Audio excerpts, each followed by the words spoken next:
10ஆம் அதிகாரம் அதனுடைய 19ஆம் வசனம். இதோ நீயோ இதோ இதோ சர்ப்பங்களையும் தேள்களையும் மிதிக்கவும் சத்துருவினுடைய சகல வல்லமையையும் மேற்கொள்ளவும் உங்களுக்கு அதிகாரம் கொடுக்கிறேன். ஒன்றும் உங்களை சேதப்படுத்த மாட்டாது. ஆண்டவர் இயேசு தம்முடைய சீஷர்களை பார்த்து பேசுறார். மேற்கொள்ளும் அதிகாரம். இன்னைக்கு செய்தியினுடைய தலைப்பு என்ன? மேற்கொள்ளும் அதிகாரம். 2000 வருஷங்களுக்கு முன்னாடி, ஏறத்தாழ 2000 ஆண்டுகளுக்கு முன்னே தம்முடைய சீஷர்களுக்கு தேவன் கொடுத்த அதிகாரம், தேவன் கொடுத்த அபிஷேகம், தேவன் கொடுத்த வல்லமை, தேவன் கொடுத்த கிருபை, தேவன் கொடுத்த ஆவியின் நிறைவு எப்படிப்பட்டது தெரியுமா? மேற்கொள்ளத்தக்க அபிஷேகம், மேற்கொள்ளத்தக்க ஆவி, மேற்கொள்ளத்தக்க அதிகாரம், மேற்கொள்ளத்தக்க கிருபை, மேற்கொள்ளத்தக்க வல்லமை, மேற்கொள்ளத்தக்க வரங்கள். அப்ப ஆண்டவருக்கு ஆசை, என்னுடைய பிள்ளைகள் கீழ்ப்பட்டவர்களாய் இருக்கக்கூடாது, மேற்கொள்ளுகிறவர்களாக இருக்கும். ஆண்டவர் பிள்ளைகள் எப்படி இருக்கணுமா? மேற்பட்டவர்களாய், மேற்கொள்ளுகிறவர்களா இருக்கணும். கீழ்ப்பட்டவர்களாய் இருக்கக்கூடாது. கீழ்ப்படிதலை குறித்து சொல்லவில்லை, அடிமை படுத்தப்பட்டவர்களாய் இருக்கக்கூடாது. ஆளுகை செய்யப்படுகிறவர்களாய் இருக்கக்கூடாது, ஆளுகை செய்கிறவர்களா இருக்கணும்.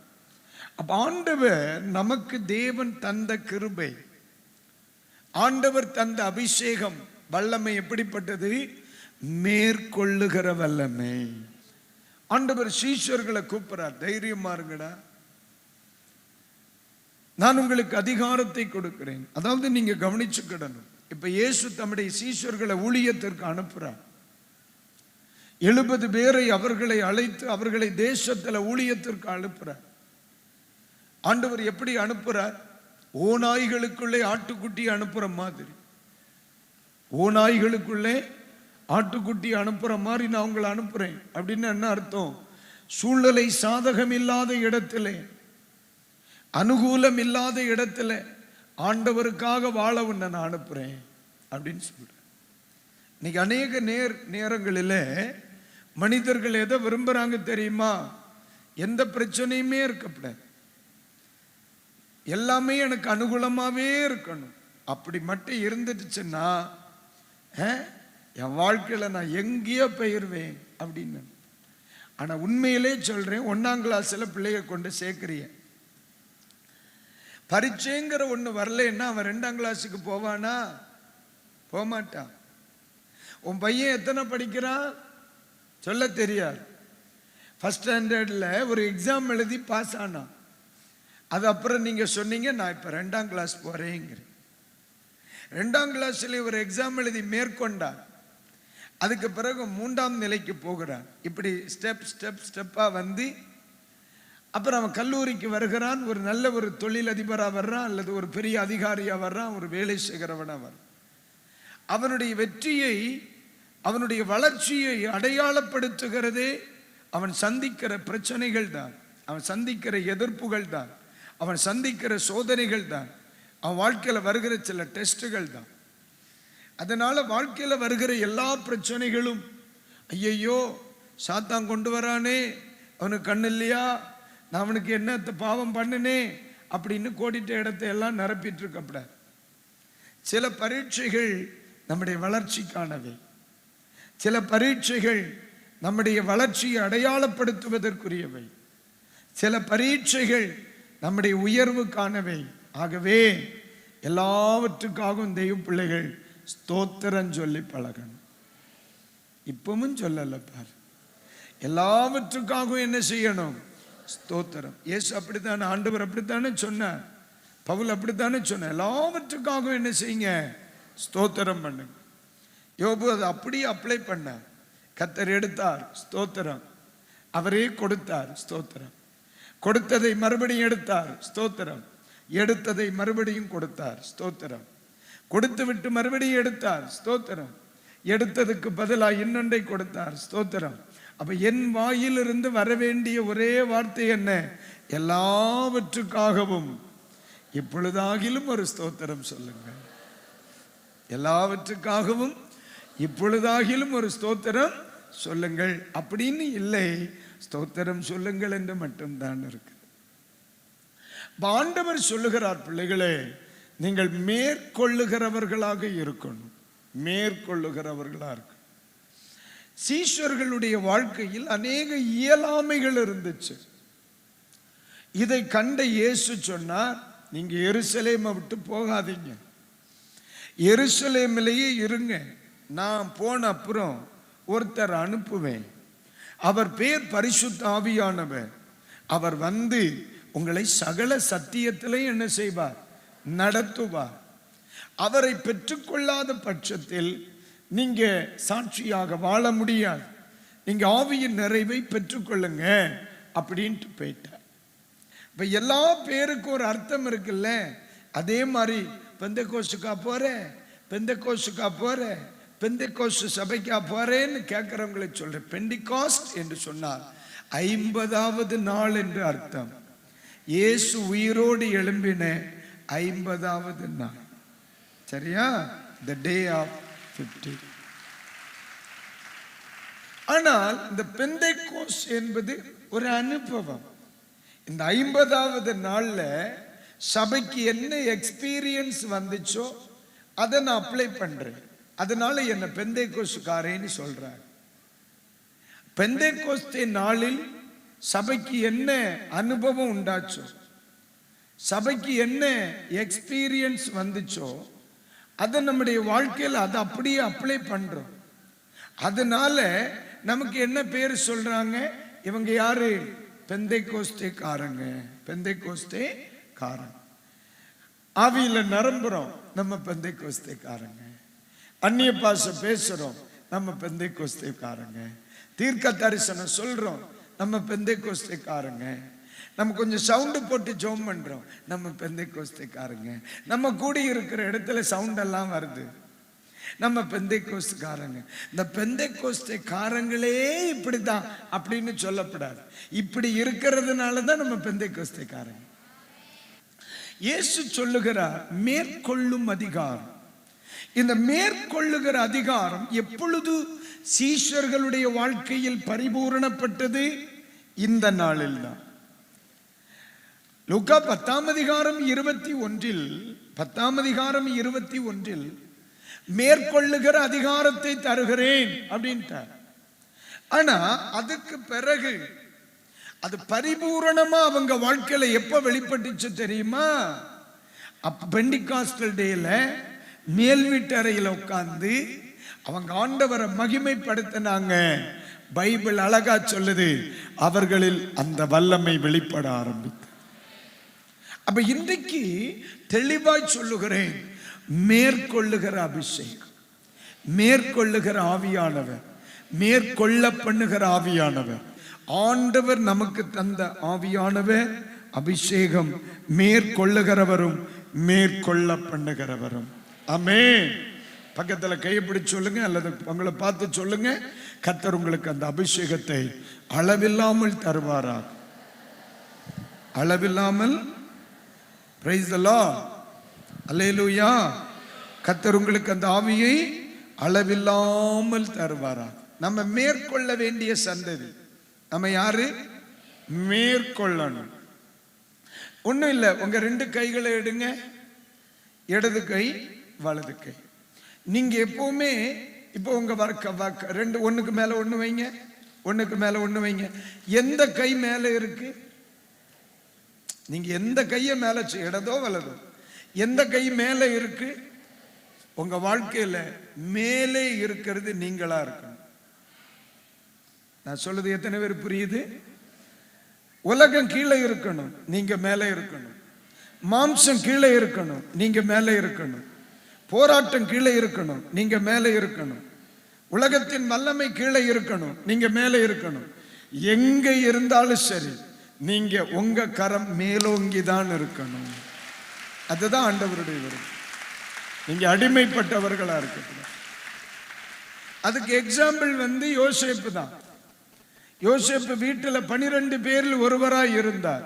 கீழோங்கி இருந்தாரா, மேலோங்கி இருந்தாரா? இருந்தாரா இல்லையா? அடுத்து போத்திப்பாருடைய வீட்டில் இருந்தார். அவருடைய கரம் கீழே இருந்ததா, உயர்ந்து இருந்ததா? மேலோங்கி இருந்துச்சு. சிறைச்சாலையில் இருந்தார். எல்லாருமே கைதிகள் தான். அந்த கைதிகளின் கூட்டத்தில் அவர் எங்க இருந்தார்? மேலோங்கி தான் இருந்தார். சரி, நேர அரண்மனைக்கு போறார். அங்க அவருடைய வாழ்க்கை எங்க இருக்கிறது? கரம் மேலோங்கி தான் இருக்குது. இருக்கிறது எங்க இருக்கிறது பிரச்சனை இல்லை, யாராக இருக்கிறோம் என்பதுதான் பிரச்சனை. அல்லேலூயா. இந்த 2 கையை இப்படி வச்சுக்கிடுங்க. இடதா இருந்தாலும் சரி, வலதா இருந்தாலும் சரி. மேலே இருக்கிற கரம் நம்ம கரமா இருக்கணும். உயர்ந்து இருக்கிற கரம் உங்க கரமா இருக்கணும். ஜெயம் கொள்ளுகிற கரம் உங்க கரமா இருக்கணும். அது நம்முடைய வாழ்க்கையில நடக்கணும்னா பெந்தைக்கோஸ்து அனுபவம் நமக்கு வேணும். 1 சாமுவேல் 17ஆம் அதிகாரம் 16 முதல் 16 to 51ஆம் வசனம் வரை இதை முழுவதும் நீங்க வச்சிடணும். இதை முழுவதும் நீங்க வச்சிடணும், எழுதிக்கிடுங்க. ஆனா நீங்க இதை வீட்டுல போய் படிங்க. ஆனா இதுல இருந்து ஒரு வசனத்தை மட்டும் நான் வாசிக்கிறேன். 46, 47 2 வசனங்கள். ஒன்னு வாசிக்க கேட்போம். இன்றைய தினம் கர்த்தர் உன்னை என் கையில் ஒப்பு கொடுப்பார். கர்த்தர் உன்னை என் கையில் ஒப்பு கொடுப்பார். நான் உன்னை கொன்று உன் தலையை உன்னை விட்டு வாங்கி பெலிஸ்தருடைய பாளையத்தின் பிணங்களை இன்றைய தினம் ஆகாயத்து பறவைகளுக்கும் பூமியின் காட்டு மிருகங்களுக்கும் கொடுப்பேன். அதனால் இஸ்ரவேலில் தேவன் ஒருவர் உண்டு என்று பூலோகத்தார் எல்லாரும் அறிந்து கொள்வார்கள். கைகளை உயர்த்தி ஒரு அல்லேலூயா, அல்லேலூயா, ஆமென். எல்லாரும் நான் சொல்லுகிற ஒரு வார்த்தையை பூலோகத்தார் யாவரும் சொல்லுங்க. ஒரு முறை கூட சொல்லுங்க. ஒரு அபிஷேகம் பெற்றவன் ஒருவன் செயல்பட ஆரம்பித்தால் அவனுடைய வாழ்க்கையில் நடந்த நிகழ்ச்சிகள் வேர்ல்டு ஹிஸ்டரியா மாறும். மனுக்குலம் இருக்கிறது வரைக்கும் இந்த தாவீது நினைக்கப்படுவார்னு. பூலோகத்தார் யாவரும். தாவீது வாழ்ந்து எத்தனை வருஷம் ஆகுது? இப்ப இயேசுக்கு பிறகு 2000 வருஷம். அதுக்கு முன்னால எத்தனை வருஷங்களுக்கு முன்ன அவர் வாழ்ந்திருந்தார்? புரியல. ஒரு 900 வருஷம், ஒரு 1000 வருஷம், தெரியல, 3000 வருஷம். அப்ப இன்னையிலிருந்து தோராயமாக ஒரு 3000 இயர்ஸ், ஒரு 3000 வருஷம் சரித்திரம்னு இருக்கட்டுமே. இன்னைக்கு நான் யாரை குறிச்சு பேசுறேன்? தாவீதை குறிச்சு பேசுறேன். இதனுடைய அடிப்படை என்ன? ஒரு தாவீது என்று சொல்லுகிற ஒரு தனி மனிதனின் மேல் மேற்கொள்ள பண்ணுகிற ஒரு அபிஷேகம் வெளிப்பட்ட பொழுது அந்த மனிதனின் மூலமாய் நடந்த வெற்றி அமை சரித்திரம் எப்படி மாறுகிறது? பூலோகத்தார் யாவரும், இந்த உலகத்தில் அத்தனை பேரும் அறிவிக்கிற அறிய வேண்டிய ஒரு சரித்திரமாய் வர காரணம் என்ன? ஒரு தனி மனிதனின் மேல் ஆண்டவர் வைத்த அந்த மேற்கொள்ளுகிற அபிஷேகம் தான். நான் சொல்லுது புரியுதா அம்மா? எங்கேயோ ஒரு கிராமத்தில் இருந்தவன், எங்கேயோ ஒரு கிராமத்தில் ஆடு மேய்த்துக் கொண்டிருந்த ஒரு இளைஞன் மேல எதிர்பாராத நேரத்தில் இந்த மேற்கொள்ளுகிற அபிஷேகம் தலைக்கு வந்துருது. இந்த மனிதனுடைய வாழ்க்கையில் அடுத்து அடுத்து அடுத்து அடுத்து நடந்த அத்தனை நிகழ்ச்சிகள் அனைத்தும் சரித்திரமா மாறுது. அது சாதாரண சரித்திரம் என்ன, அது மனுக்குலம் இருக்கிறது வரையிலும் சரித்திரம். என் அன்பு சகோதரனே, அன்பு சகோதரியே, இன்றைக்கு சொல்லுகிறேன், ஒரு குறிப்பிட்ட நாளில் சவுல் ராஜாவாய் இருந்த காலங்களில் ஒரு பெரிய எதிர்ப்பு இஸ்ரவேலர்களுக்கு வருகிறது. பெலிஸ்தியர்கள் நிமித்தம். அந்த பெலிஸ்தியர்களுக்கு தலைவனாக கோலியாத் என்று சொல்லுகிற ஒரு ராட்சத பிறவி மனிதன் இருக்கிறான். அவனுடைய உயரம் எவ்வளவு? 6 முழம். இவன் 40 நாளா இஸ்ரவேலர்களை அல்லலாட பண்ணுகிறான். காலையில எந்திரிச்சு வந்து சொல்லுவான், முத நாள் எவனாவது ஒருத்தனை இறக்கி விடு, அடிச்சு பார்ப்போம். நான் ஜெயிச்சா நாங்க உங்களுக்கு அடிமை, நீங்க ஜெயிச்சா நாங்க உங்களுக்கு அடிமை, நான் ஜெயிச்சா நீங்க எங்களுக்கு அடிமை, அடிச்சு பார்ப்போம்ன்றான். முத நாள் இங்க இருந்து யாரும் போகல, 2வது நாள் 3வது நாள் இப்படியே போய் 40 நாளா நடக்கு. அவன் காலையில வருவான், சாயந்தரம் வரைக்கும் இறங்கி வாழ அடிச்சு பாப்ப, இறங்கி வாழ. யாரு இறங்க, யாருனால இறங்க முடியும்? நம்ம ஆட்கள் எல்லாம் வீட்டுக்குள்ள தலைமுறை. நம்ம ராஜா பேர் என்ன, சவுல், வீட்டுக்குள்ள போய் ஒளிச்சிருக்கா. அப்பா வீட்டுல இல்லைன்னு சொல்ல என்ன, அவர் போய் ஒளிச்சிருக்காரு, யாருமே இறங்கல. ஆனா என் தேவ அபிஷேகம் பெற்ற ஒரு இளைஞன் ஒருவன் அந்த இடத்துக்கு வருகிறான். எதுக்கு வர்றான்? அப்பா சொல்றார், இளை யுத்தம் நடக்கு, அண்ணன் பிள்ளைகளை போய் பார்த்துட்டு வந்துரு, எல்லாருக்கும் இந்த பண்டமெல்லாம் கொடுத்துட்டுவான்னு பார்த்துட்டு போலான்னு சொல்லி வந்த பிள்ளை இந்த கோலியாத்தினுடைய சத்தத்தை கேட்கிறான். இப்ப இஸ்ரவேலுக்கு முன்னால் ஒரு எதிர்க்கிறவன் இருக்கிறான். இஸ்ரவேலுக்கு முன் எதிர்க்கிறவன் இருக்கிறான். அவனுடைய லட்சியம் என்ன? அடிமைப்படுத்துவது. அவனுடைய சவால் என்ன? அடிமைப்படுத்துவது. அவனுடைய நோக்கம் என்ன? அடிமைப்படுத்துகிறது. இன்னைக்கு ஒருவேளை இன்னைக்கு செய்தியை கேட்கிற என் பிள்ளைகளுடைய வாழ்க்கையில இப்படிப்பட்ட உயர்ந்த வல்லமைகள், உங்களை கீழ்ப்படுத்த நினைக்கிற வல்லமைகள் இருக்குமானால் ஆண்டவர் சொல்லுகிறார், இது அப்படிப்பட்ட உயர்ந்தவர்களை மேற்கொள்ளுகிற ஒரு பகல் வேளை என்பதை தேவனுடைய பிள்ளைகள் மறந்துவிடக்கூடாது. தானியேலின் தீர்க்க தரிசன புத்தகம் 1ஆம் அதிகாரத்துல 1-2 வசனங்கள், குறிப்பா 2ஆம் வசனம் படிங்க. அப்பொழுது ஆண்டவர் யூதாவின் ராஜாவாகிய யோயாக்கீமையும் தேவனுடைய ஆலயத்தின் பாத்திரங்களில்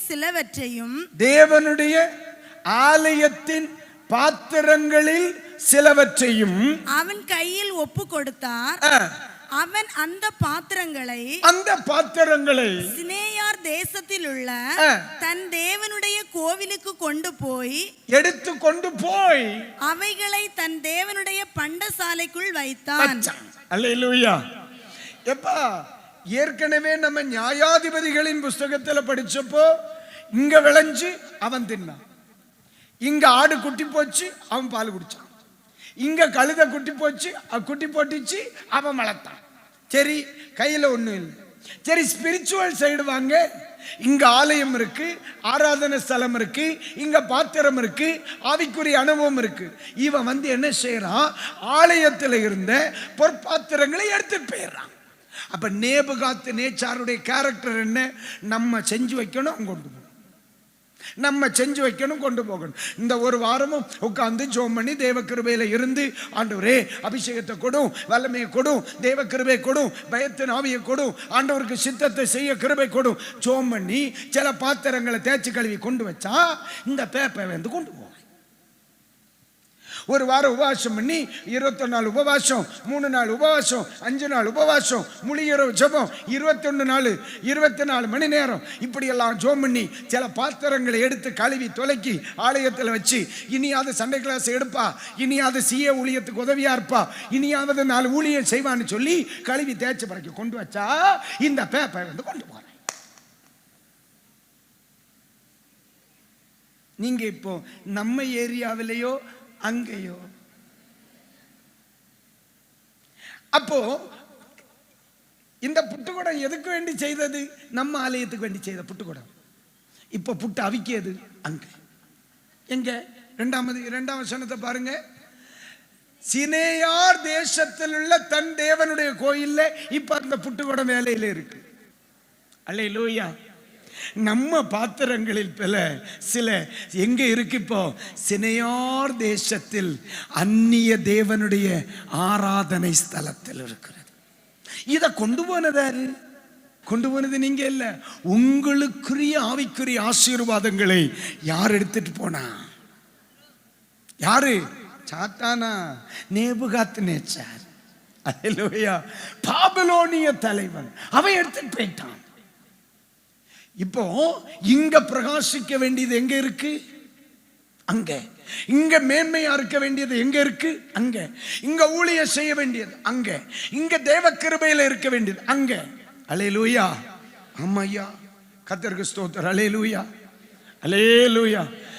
கர்த்தர் வைத்த ஸ்தானத்தில் இங்க பிரகாசிக்க வேண்டிய சில பாத்திரங்கள் வேற எங்கேயோ இருந்துட்டு ஏதோ செய்துட்டு இருக்குது. இப்ப ஆண்டவர் பார்த்தார், ஏய் நான் ரட்சித்து அபிஷேகம் பண்ணி கிருபை கொடுத்து வரமை கொடுத்து கிருபையை கொடுத்து என் பிள்ளையை கொண்டு ஆசீர்வதிக்கிற பிரகாசிக்கிற ஒரு பாத்திரமா கொண்டு சபையில வச்சா நீ கொண்டா போனே. இப்ப ஆண்டவர் பார்க்கிறார், மேற்கொள்ளுகிற அபிஷேகம் உள்ள ஒருத்தன் வரணும். அல்லேலூயா. இப்ப நமக்கு அடுத்த முயற்சி என்ன? ஏற்கனவே எதிர்க்கிறவனை மேற்கொண்டாச்சு. யாரு? இப்ப கோலியத்துக்கு தலை யாருக்கு கையில இருக்கு? தாவீதுக்கு கையிலையா? நம்ம கையில இருக்கு. உங்களை தாவீதான் நினைச்சுக்கிடுங்களேன். கொஞ்ச நேரம் நீங்க நினைக்கலாம், ஃபர்ஸ்ட் அவ்வளவு வளர்ச்சி இல்லையேன்னு. பரவாயில்ல, இருக்கட்டும், சமாளிப்போம். சரியா? இப்ப கோலியாத்துக்கு தலை யாருக்கிட்ட இருக்கு? அமை தோத்திரம், அபிஷேகம் பெற்றவனுடைய கையில இருக்கு இல்லையா? எதிர்க்கிறவனை மேற்கொண்டாச்சு. இனி எடுத்துட்டு போறவனை விட முடியுமா? இனி சத்துருவுக்கு எனது ஆசீர்வாதங்களை எடுக்க கொடுக்க கூடாது. இந்த இடத்துல தான் கிதியோன் வரார். எல்லாரும் விளைச்சலை போட்டு ஓடிட்டான். ஆனா கிதியோன் மட்டும் தன் விளைச்சலை எடுத்து ஆலையில் அடிக்காம ஆலையின் பின்புறத்தில் வச்சு 1 2 3 சூடு அடிச்சிட்டு இருக்கார்.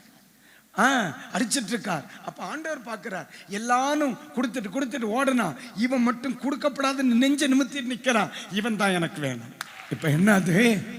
தேவ மனுஷன் தானியேல் எங்க பாபிலோன்ல இருக்கார். பாபிலோன்ல அவருக்குள்ள தேவர்களின் ஆவி இருக்கிறது என்று அறியப்படுகிறது. தேவனுடைய அபிஷேகம். ஒரு நாள் நேபுகாத் நேச்சார் ஒரு சொப்பனம் பார்க்கிறான். சொப்பனமும் தெளிவில்லை, விடையும் தெளிவில்லை. அது சொல்றான், கேரு எனக்கு சொல்ற என்ன செய்யணும்? என் சொப்பனத்துக்கு அர்த்தம் சொல்றவன் எவனோ அவனை கூட்டிட்டு வா. எல்லாவனும் தோத்து போயிட்டான். அந்த தேசத்தில் இருந்த பிரதானிகளை கூட்டு வந்தாங்க. எல்லாரும் சொன்னாங்க எங்களால முடியாதுன்ட்டு. சரி, மந்திரவாதிகளை கூட்டிட்டு வா. அவங்க சொன்னாங்க நோ எங்களால முடியாது. சாஸ்திரிகளை கூட்டி வாப்பா, எங்களால முடியாது. எல்லாவனும் போயிட்டான். அப்பதான் ஒருத்தர் சொல்ல, ஏய் நம்ம ஏரியாவில் மேற்கொள்ளுகிற அபிஷேகம் உள்ள ஒருத்தன் இருக்கான். தேவர்களின் ஆவியை, பரிசுத்த தேவர்களின் ஆவியை உடைய ஒருத்தன் இருக்கான். பரிசுத்த தேவர்களின் ஆவி அல்ல, பரிசுத்த தேவ ஆவி உடையவன். அவனுக்கு தெரியாது அவன் தேவர்களின் ஆவின்னு சொன்னான்.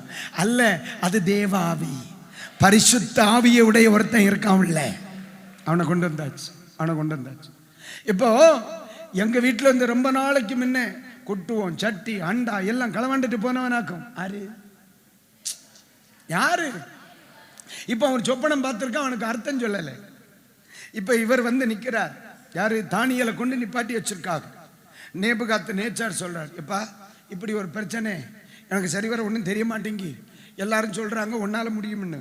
அப்போ அவர் சொல்றார், அதெல்லாம் செய்திடலாம், நோ ப்ராப்ளம், செய்திடலாம். உடனே இவர் என்ன செய்கிறார்? விளக்கத்தை சொல்றார், சொப்பனத்தை சொல்றார். எடுத்தவனை நம்ம மேற்கொள்ளணும், அதுக்கு அபிஷேகம் வேணும். ஒரு வசனத்தை மட்டும் படிக்க பார்க்கலாம். தானியேல் 4ஆம் அதிகாரம் எடுங்க. இல்லம்மா 2ஆம் அதிகாரம் 46ஆம் வசனம் படிங்க. 2ஆம் அதிகாரம் 46ஆம் வசனம். தானியேல் 2ஆம் அதிகாரம் 46. ராஜாவாகிய நேபுகாத்நேச்சார் அப்பொழுது ராஜாவாகிய நேபுகாத்நேச்சார் முகங்குப்புற விழுந்து. எங்க யாரு? கொஞ்ச நாளைக்கு முன்ன எங்க வீட்டுல வந்து புட்டுக்கடம் எல்லாம் களவாண்டுட்டு போய் எல்லாத்தையும் எடுத்துட்டு போனாமல்ல. இப்ப அவன் எங்க இருக்கான் பாருங்க. அவன் முகம் குப்புற. இப்ப உங்களை விழ சொன்னா நீங்க விழவும் மாட்டியா? நம்ம முகம் குப்புற விழுந்து வணங்கி என்ன சொன்னானா?